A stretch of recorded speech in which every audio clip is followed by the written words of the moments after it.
বন্ধুরা আজকে থেকে আমাদের একটা পরিমিতির নতুন একটা সিরিজ শুরু হচ্ছে, যেখানে আমরা পরিমিতির কোশ্চেনগুলোকে সলিউশন করব। তোমাদের মিডলে কিছু অধ্যায় ভিত্তিক ক্লাসও থাকবে, এর সঙ্গে সঙ্গে তোমাদের মিক্স ক্লাসও থাকবে। এই পরিমিতির কোশ্চেন কিন্তু তোমাদের বিশেষ করে রেলের এক্সামে, এর সঙ্গে সঙ্গে এসএসসি এমটিএস বলো, তারপর এসএসসি তোমাদের জিডি বলো, এই সমস্ত এক্সামে কিন্তু প্রচুর পরিমাণে জিজ্ঞেস করা হয়, এবং ডাব্লিউবিপি এপি এই সমস্ত এক্সামে একটি কিন্তু দুটি কোশ্চেন জিজ্ঞেস হয়ে থাকে।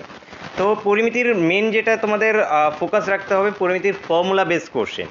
পরিমিতি থেকে তোমরা দেখবে যে প্রিভিয়াস এর কোশ্চেন ঘাটলে দেখতে পাবে যে সমস্ত কিছু ফর্মুলা বেস কোশ্চেন কিন্তু জিজ্ঞেস করা হয়। তোমাদের মিডলে যেগুলো আমি তোমাদের অধ্যায় ভিত্তিক ক্লাস দেবো, সেখানে তোমাদের যে ফর্মুলা, এর সঙ্গে সঙ্গে বেসিক কনসেপ্ট, সেগুলো সমস্ত কিছু ক্লিয়ার করানো থাকবে।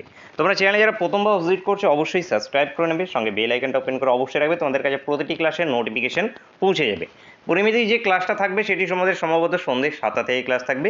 এছাড়া আমাদের ম্যাথের ক্লাস যেটা চলছে তোমাদের 8টা থেকে, যেটা চলছে সেটা 9টায় সম্ভবত করা হবে, মর্নিং 9টার দিকে, এবং রিজনিং ক্লাস তোমাদের দুপুর 3টে থেকে চলছে। রেগুলার সমস্ত ক্লাসগুলোকে তোমরা অ্যাটেন্ড করবে অবশ্যই। ফার্স্ট কোশ্চেন দেখে নাও কী আছে আমাদের আছে এই ক্লাসে। যে একটি আয়তক্ষেত্রের পরিসীমা আছে আমাদের 56 মিটার এবং কর্ণ আছে আমাদের এখানে 20 মিটার হলে ক্ষেত্রফল কত বর্গমিটার সেটি আমাদেরকে নির্ণয় করতে হবে।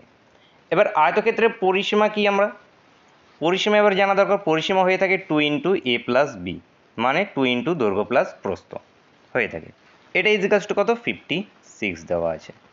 এখান থেকে আমি a+b বের করতে পারি 28। এরপরে কর্ণ আছে আমাদের এখানে কি 20 মিটার। এবারে আমাদের কর্ণ কি হয়ে থাকে, আয়তক্ষেত্রের ক্ষেত্রে আমাদের কর্ণ হয়ে থাকে √ওভার অফ বা যেটা আছে দৈর্ঘ্য স্কোয়ার প্লাস প্রস্থ স্কোয়ার, এটা হয়ে থাকে। এটা আমাদের দেওয়া আছে কত, 20 সঙ্গে সমান। এইখান থেকে আমাদের ক্ষেত্রফল নির্ণয় করতে হবে। আয়তক্ষেত্রের ক্ষেত্রফল কি হয়ে থাকে, দৈর্ঘ্য ইন্টু প্রস্থ। তো দৈর্ঘ্য ইন্টু প্রস্থ মানে কি, দৈর্ঘ্য এ প্রস্থ বি, মানে এ বির ভ্যালু আমাদেরকে এখানে নির্ণয় করতে হবে। তো কিভাবে করবে, উভয় দিকে এখানে স্কোয়ার করে দিতে পারো, এবং এটাকে যেটা আছে আমাদের স্কোয়ার ফর্মুলায় ভেঙে নিতে পারো। যে স্কোয়ার ফর্মুলায় ভাঙলে a+b তার whole square minus 2ab equals to, এদিকে যদি স্কোয়ার করে দিই এটা এসে যাবে আমাদের 400। এবার এখানে a+b, এই যে দেখো a+b-র মান কত, 28। এবার 28-এর স্কোয়ার কত হয়, 784। তো 784টা এই পেয়ে গেলে দিয়ে কি এসে যাবে, মাইনাস এসে যাবে 784, এবং এইদিকে আছে মাইনাস 2ab, এটা ইজিক্যালস টু মাইনাস 384। এই দুটো থেকে ডিফারেন্স, মাইনাস মাইনাস কাটলো, তাহলে এবিটা আসলো আমাদের কত, 192। এবি আসলো 192, এবং ওই 192ই আমাদের এখান থেকে অ্যান্সার। অ্যান্সার আমাদের অপশান বি, এবিটাই আমাদের কি এখানে ক্ষেত্রফল। উত্তর হবে অপশান বি। নেক্সট কোশ্চেন, একটি বর্গক্ষেত্রে কর্ণর দৈর্ঘ্য 16√2 সেমি হলে তার পরিসীমা কত। এবার বর্গক্ষেত্রের আমাদের কর্ণ কি হয়ে থাকে, বর্গক্ষেত্রের টাইমে আমাদের কর্ণ হয় a√2, a√2 কর্ণ হয়ে থাকে। এই কর্ণটাই আমাদের কোশ্চেনে দেওয়া আছে 16√2। এখান থেকে √2 যদি কেটে দিই তাহলে এর ভ্যালুটা আসবে কত, আমাদের 16। এবার বর্গক্ষেত্র মানে কি, সমস্ত বাহুগুলোই সমান। তো বর্গক্ষেত্রের পরিসীমা কি হয় আমাদের, 4a। তাহলে আমাদের পরিসীমাটা নির্ণয় করতে বলা হয়েছিল, তাহলে ইজিক্যালস টু কি এসে যাবে, এ যদি 16 হয় তাহলে 4a ইজিক্যালস টু কত, 64। এই 64 বন্ধুরা কারেক্ট অ্যান্সার হবে। অ্যান্সার হবে অপশান এ, অপশান এ এখান থেকে কারেক্ট অ্যান্সার। নেক্সট কোশ্চিন চলো দেখো, একটা ত্রিভুজের ক্ষেত্রফল আছে আমাদের এখানে 200 বর্গ সেমি। ভূমি যদি আমাদের 40 সেমি হয় তাহলে উচ্চতা কত হবে সেটি আমাদের নির্ণয় করতে হবে। তো ত্রিভুজের ক্ষেত্রে আমাদের যে ক্ষেত্রফল, সেই ক্ষেত্রফলটা কি আছে, অনেকগুলো ফর্মুলা আছে, 3-4টে ফর্মুলা আছে। তার মধ্যে থেকে একটি ফর্মুলা আমাদের আছে যেটা আমাদের হাফ ইন্টু ভূমি, এই যে এটা ভূমি, এবং এই যে উচ্চতা, এই উচ্চতা হয়ে থাকে। ভূমিকে যদি আমরা এখানে নাম দিই এ, উচ্চতাকে নাম দিই যদি এইচ, তাহলে হাফ ইন্টু এ ইন্টু এইচ হয়ে থাকে। তো এটা হয়ে থাকে কি, ত্রিভুজের ক্ষেত্রফল। তো ত্রিভুজের ক্ষেত্রফল আমাদের কোশ্চিনে কত দেওয়া আছে দেখো, 200। তাহলে এই 200 ইজিক্যালস টু কি, হাফ ইন্টু ভূমি, ভূমি কত দেওয়া আছে আমাদের কোশ্চিনে 40, উচ্চতা আমাদের বের করতে হবে, লিখে রাখো এইচ। এবার এখানে কাটাকাটি করো, এটা 20 দিয়ে এটা কাটলে 10, তাহলে এইচের ভ্যালুটা কত আসলো আমাদের, 10 সেমি। তাহলে উচ্চতা কত বন্ধুরা আমাদের, 10 সেমি উত্তর হবে। উত্তর হবে অপশান ডি। নেক্সট কোশ্চেন দেখো, একটি রম্বসের পরিসীমা আছে আমাদের এখানে 100 সেমি, একটি কর্ণ 14 সেমি হলে রম্বসটির ক্ষেত্রফল কতখানি সেটি আমাদেরকে নির্ণয় করতে হবে। রম্বসের পরিসীমা কি হয়ে থাকে? রম্বসেরও 4টি বাহু আমাদের কি হয়? সমান হয়। 4টি বাহু সমান হয়, কিন্তু কর্ণদ্বয় অসমান হয়ে থাকে, কর্ণদ্বয় কিন্তু সমান হয় না এখানে। তো এখানে কর্ণগুলোকে আমি এই একটা কর্ণ, এটাকে যদি আমি D1 নাম দিই, এটাকে যদি আমরা D2 নাম দিলাম, ঠিক আছে। এবার সমস্ত বাহুগুলো সমান, তাহলে পরিসীমা যদি 100 হয়ে থাকে তাহলে বাহুর দৈর্ঘ্য কত আসবে? 4a = 100, তাহলে a = আসবে আমাদের 25, ঠিক আছে। এখানে এইবার দেখো রম্বসের ক্ষেত্রফল কর্ণর মাধ্যমে যদি আমরা নির্ণয় করতে যাই, তাহলে রম্বসের ক্ষেত্রফল আমাদের আসে, ক্ষেত্রফলটা যেটা আসবে রম্বসের half into D1 into D2, half into D1 into D2। এইবার দেখো এই কোশ্চিনটাতে আমাদের একটি কর্ণ ধরে নাও D1, এটা দিয়ে দেওয়া হয়েছে 14, D2টা আমরা জানি না, ধরে নিব কত x। এইবার এখান থেকে যে করে হোক আমাদের D2-র ভ্যালু বের করতে হবে। এবার D2-র ভ্যালুটা কীভাবে বের করবে? রম্বসের আরেকটি ফর্মুলা আছে যেটা কিনা আমরা রম্বসের বাহু দিয়ে কাজ করতে পারি, মানে রম্বসের বাহু a = বাহু এবং কর্ণের মধ্যে রিলেশন এটি। তো বাহু = হয়ে থাকে half into √over D1 square plus আমাদের D2 তার স্কোয়ার। এটা একটা ফর্মুলা, এটাও একটা মাথায় রাখবে। তো বাহু = কি? বাহু 25, তাহলে 25 = হাফ ইন্টু রুটের মধ্যে D1-এর স্কোয়ার মানে 14-র স্কোয়ার মানে 196 প্লাস আমাদের x²। এটা এদিকে চলে গেলে কত হয়ে যাবে? 50, যেটা যদি 50 হয়ে যায়, 50-এর স্কোয়ার মানে কত? 2500। এটা এদিকে মাইনাস করে আসলে 196, এটা = এদিকে x² এর সঙ্গে সমান। তো এটা বিয়োগ করো কত? 4 0 3 2। তা x² এর ভ্যালু যেটা আসলো আমাদের 2304। এবার 2304 যেটা আছে এটা এবার কার স্কোয়ার সেটা তোমাদেরকে ফাইন্ড আউট করতে হবে। 50-এর করলে তো কি হয়ে যাবে আমাদের? 50-এর করলে তো আমাদের 2500 চলে আসবে। তাহলে যদি আমরা 49-এর করি তাহলে 9 9 81 আসবে না, দেখি 48-এরটা চেক করে দেখি। 48-এর যদি চেক করে দেখি তাহলে 28 64 4 হাতে 6 8 4 8 32 38 4 8 32 2 হাতে 3 4 4 16 17 18 19 19। তাহলে এখানে যদি আমরা করি এটা 4 0 3 2, হ্যাঁ মিলে গেছে। তাহলে এখানে x এর ভ্যালুটা যেটা চলে আসবে 48 চলে আসবে। 48 x এর ভ্যালুটা আসবে আমাদের কি, এর উপর যদি রুট চাপিয়ে দেওয়া হয় এটি 48 হবে, ঠিক আছে। এইবার দেখো কর্ণ দুটো আমরা পেয়ে গেছি। এবার রম্বসটির ক্ষেত্রফল নির্ণয় করা আমাদের কাছে সহজ এখন, কারণ এখানে half into D1 into D2 হবে, তার মানে হাফ ইন্টু যে 48 ইন্টু আমাদের কত, এটা 14 ছিল 14। তো এখান থেকে এটা যদি কাটি বা এটাকে যদি কাটো তাহলে এটা কত আসবে? 7। তাহলে 27 56 6 হাতে 5 7 4 7 28 29 30 31 32 33 336 বন্ধুরা এখানে উত্তর হবে আমাদের অপশান সি এখান থেকে কারেক্ট অ্যান্সার হবে। আশা করি বুঝতে পেরেছো। কোনো ডাউট থাকলে অবশ্যই কমেন্ট করে জানাবে। ঠিক এভাবে ফর্মুলা বেজের উপরেই কিন্তু কোশ্চেন থাকবে। নেক্সট কোশ্চেন, দুটি বৃত্তের ব্যাসার্ধের অনুপাত 3:4 হলে পরিধির অনুপাত হলো। তো বৃত্তের ব্যাসার্ধ কি? ধরে নাও R1 = R2, এটা দেওয়া আছে আমাদের 3:4। পরিধি কি হবে? 2πr, তাহলে 2πr1 = 2πr2 এর মান নির্ণয় করতে হবে। তো 2π কাটা, 2π কাটা, তার মানে কি আমাদের R1 = R2, তার মানে কি 3:4। তো এখানে অ্যান্সার কি আমাদের 3:4, উত্তর আমাদের অপশান বি। তো মাথায় রাখবে যদি ব্যাসার্ধের অনুপাত দেওয়া হয় সেখান থেকে যদি পরিধির অনুপাত নির্ণয় করতে হয় তাহলে সেম হবে। জাস্ট এইটুকু মাথায় রাখবে যে ব্যাসার্ধের অনুপাত দিয়ে দিয়েছে, পরিধির অনুপাত নির্ণয় করতে হবে, তখন আমাদের কী হবে? সেম হবে। এটুকু মাথায় রাখবে। নেক্সট চলে আসবো আমরা। তো উত্তর আমাদের অপশান বি।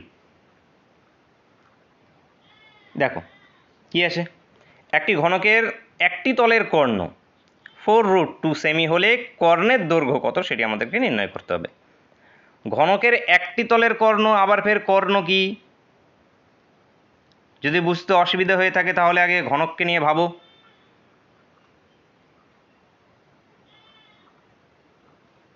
তাহলে এইভাবে আমাদের ঘনককে নিয়ে ভাবো।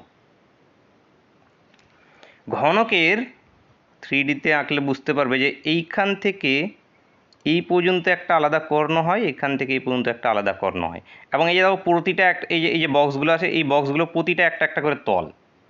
তো এই তলের কর্ণ একটা আলাদা হয়, এই তলের একটা কর্ণ আলাদা হয়, এবং এই ভিতরে যেটা আছে সেটা হলো গিয়ে মেন কর্ণ, সেই কর্ণ একটা আলাদা হয়ে থাকে। লুডুর ছকা দেখলে তোমরা হয়তো বুঝেছো যে লুডুর ছকা দেখবে যে 6 দিকে 6টা সাইড থাকে, প্রত্যেকটা সাইড কি একটা বর্গাকার আকারে, তো প্রত্যেকটা বর্গাকারের আমরা একটা করে কর্ণ তৈরি করতে পারবো।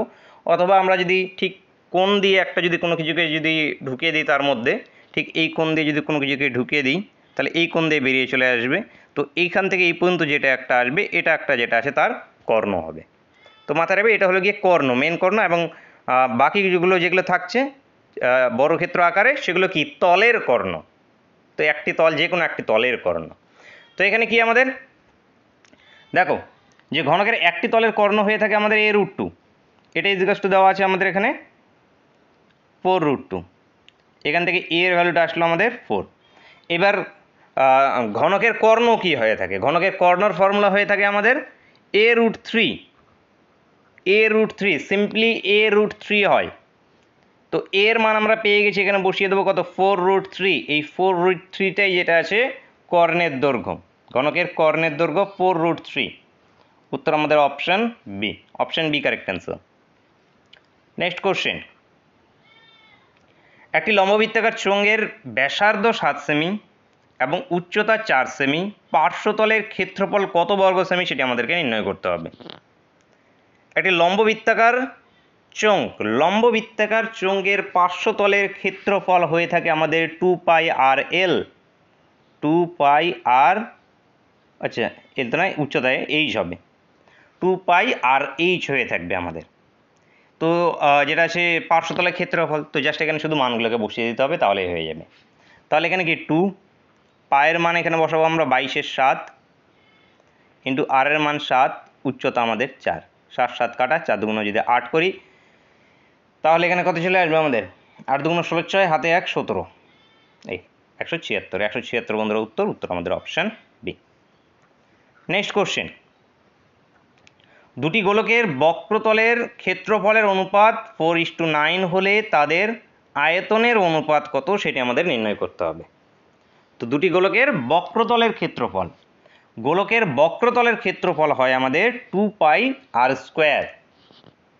তো একটি গোলকের যেটা আছে বক্রতলের ক্ষেত্রফল তাহলে 2πr²। তো এটাকে আর দুটো আছে যেহেতু একটাকে r1 নাম দিচ্ছি, ইস্টু যেটা আছে 2πr2 তার স্কোয়ার। এই মানটাই দেওয়া আছে আমাদের কত, তো এখান থেকে আমরা কি বলতে পারি r1² ইস্টু r2 স্কোয়ার, এটা আছে আমাদের 4:9। তো এখান থেকে আমরা r1 ইস্টু r2 বের করতে পারি, সেটা হবে আমাদের কত যে 2:3। ঠিক আছে, এবার আমাদের নির্ণয় করতে হবে যে আয়তনের অনুপাত কত। তো আয়তনের অনুপাত হয়ে থাকে আমাদের গোলকের ক্ষেত্রে 2/3 πr³। তো এখানে দুটো আছে, তো একটা πr1 দিচ্ছি নাম, আর একটা 2/3 πr²। তো এগুলো কেটে যাবে অনুপাত যেহেতু, তো পড়ে থাকবে আমাদের কি r1³ ইস্টু যেটা আছে আমাদের r2³। এবার r1 এর ভ্যালু কত 2, তাহলে 2³ মানে 8, r2 এর ভ্যালু মানে 3, 3³ মানে 27, 8:27 উত্তর হবে আমাদের অপশান এ এখান থেকে কারেক্ট অ্যান্সার। নেক্সট কোশ্চেন, দেখো কি বলেছে, একটি ত্রিভুজের কোণ তিনটির অনুপাত দেওয়া আছে আমাদের 5:3:10 হলে বৃহত্তম ও ক্ষুদ্রতম কোণ দুটির মধ্যে পার্থক্য কত নির্ণয় করতে হবে। তো ত্রিভুজের তিনটি কোণের সমষ্টি আমাদের কি হয়ে থাকে, ত্রিভুজের তিনটি কোণের সমষ্টি আমাদের হয়ে থাকে 180 ডিগ্রি। তাহলে এখানে তিনটি কোণের অনুপাত দেওয়া আছে, তো তিনটি কোণকে আমরা কি যোগ করে নেবো, একটাকে ধরবো 5x, একটাকে 3x, একটাকে 10x, তার মানে কত 18x। তো 18x ইজিকাস টু কত চলে আসবে আমাদের 180, তাহলে x এর ভ্যালুটা কত 10। তাহলে কোনগুলো কি কি, একটা 50 ডিগ্রি, একটা 30 ডিগ্রি, আর একটা আমাদের কত 100 ডিগ্রি। এবার এখানে প্রশ্নই আমাদের চাওয়া হয়েছে যে বৃহত্তম ও ক্ষুদ্রতমর মধ্যে পার্থক্য। তো বৃহত্তম কোনটা 100 ডিগ্রি, ক্ষুদ্রতম কোনটা 30 ডিগ্রি, এই দুটোর মধ্যে পার্থক্য কত 70 ডিগ্রি। 70 ডিগ্রি বন্ধুরা উত্তর আমাদের অপশন ডি। অপশন ডি এখানে আমাদের কারেক্ট অ্যান্সার। নেক্সট কোশ্চেন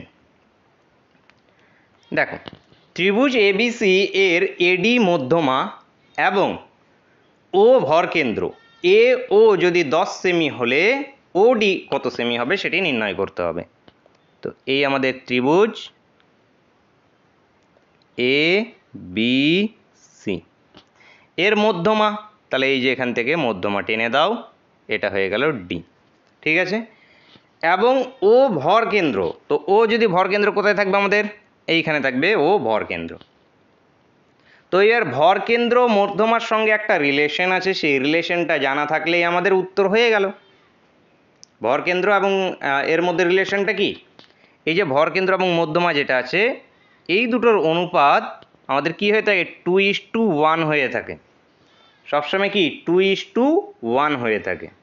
তার মানে কি বলতে পারি যে ও এ ইস টু ও জি হয়ে থাকে 2:1 সর্বদা, মাথায় রাখবে। মানে কি নিচেটার যতখানি হবে তার ডবল উপরেরটা হবে, অথবা বলতে পারি উপরেরটা যত হবে তার অর্ধেক নিচেরটা হবে। এবার কোশ্চিনে দেখো এ ও এই যে এটা দিয়ে দেওয়া আছে কত 10, তাহলে ও ডি এটা কতখানি হবে, এটা তার অর্ধেক হবে, হাফ হবে, মানে 5 সেমি হবে। তো 5 সেমি বন্ধুরা এখানে উত্তর হবে আমাদের অপশন সি। অপশন সি এখান থেকে আমাদের কারেক্ট অ্যান্সার হয়ে যাবে। তো আজকের ক্লাসে এই 10টা কোশ্চেনই থাকছে, তোমাদের জন্য হোমওয়ার্কের কোশ্চেন রাখিনি এই ক্লাসটাতে, তোমাদের জন্য হোমওয়ার্কের কোশ্চেন রাখিনি। নেক্সট কয়েকটা ক্লাস হয়ে যাক, তারপরে যেটা আছে তোমাদের হোমওয়ার্কের কোশ্চেনগুলোকে রাখতে শুরু করবো। তোমরা একটা জিনিস শুধু কমেন্ট করে জানাবে যে এভাবে কি মিক্স আকারে আগে ক্লাসগুলোকে রাখবো, নাকি আগে যেটা আছে তোমাদের অধ্যায়ভিত্তিক কনসেপ্টগুলোকে যেগুলো আছে সেগুলোকে ক্লিয়ার করাবো, বা অধ্যায়ভিত্তিক ক্লাস দেবো, সেটা তোমরা অবশ্যই সকলেই কমেন্ট করে জানাবে। ক্লাস ভালো লেগে থাকলে অবশ্যই লাইক করবে, বন্ধুদের সঙ্গে শেয়ার করতে ভুলবে না, এবং চ্যানেলে প্রথমবার ভিজিট করলে অবশ্যই সাবস্ক্রাইব করে নেবে। দেখা হচ্ছে নেক্সট ক্লাসে। Thank you for watching.